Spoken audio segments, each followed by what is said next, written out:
Ich beginne mal damit, euch zu zeigen, welche Förmchen ihr für diese Kekse verwenden könnt.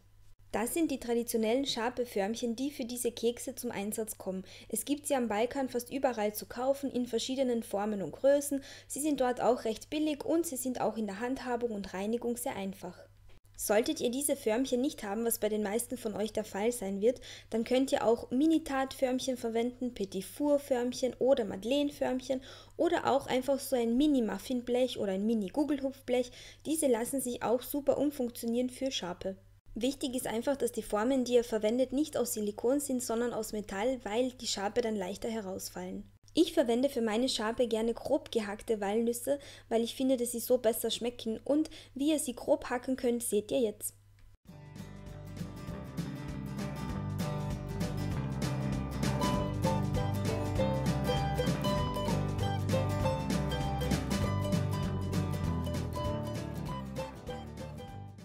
Im nächsten Schritt mixt ihr die zimmerwarme Butter mit dem Puderzucker auf höchster Stufe cremig.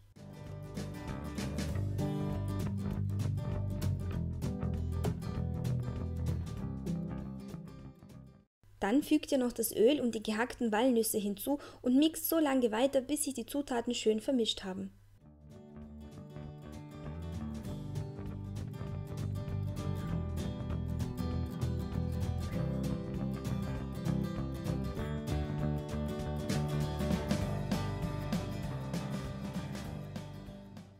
Das Mehl gebe ich wie bei den meisten meiner Keksrezepte portionsweise dazu, weil es nämlich immer auch von der Sorte der Butter abhängt, wie dann die Konsistenz am Ende wird.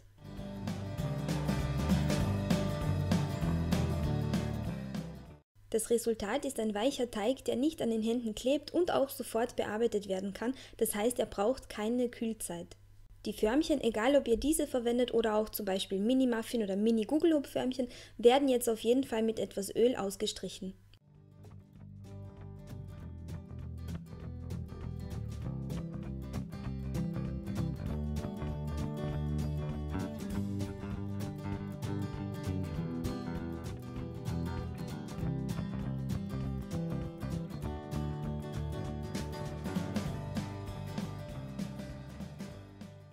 Jetzt ist das Befüllen der Förmchen an der Reihe. Je nach Größe der Förmchen nehmt ihr eine Walnuss- oder Golfballgroße Menge vom Teig heraus und drückt ihn in die Förmchen. Der Teig sollte knapp unter die Förmchenkante reichen, denn er enthält nämlich kein Backpulver und wird deswegen auch nicht besonders viel wachsen.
Wenn ihr die großen und kleinen Förmchen zusammen in einem Blech backt, solltet ihr die so aufteilen, dass ihr die kleinen Förmchen früher herausnehmen könnt, weil die einfach eine geringere Backzeit haben als die großen.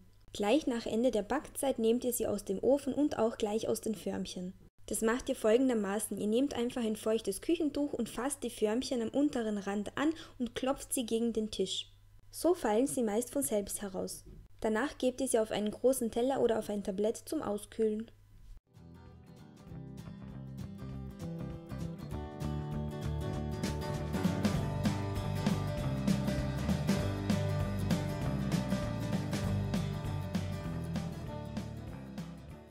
Der einfachste Weg, die Förmchen zu reinigen, ist folgender. Gebt sie einfach in eine Schüssel mit heißem Wasser und etwas Spülmittel dazu, lasst sie etwa eine halbe Stunde stehen und sie werden sich fast von selbst reinigen.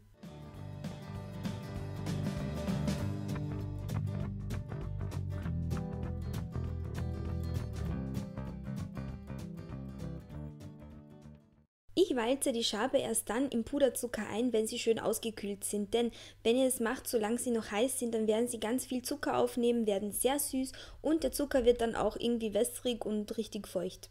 Bezüglich der Lagerung ist es so, dass die meisten Kekse am besten in einer Metalldose aufbewahrt werden, die ihr mit Backpapier oder auch Küchenrolle auslegt.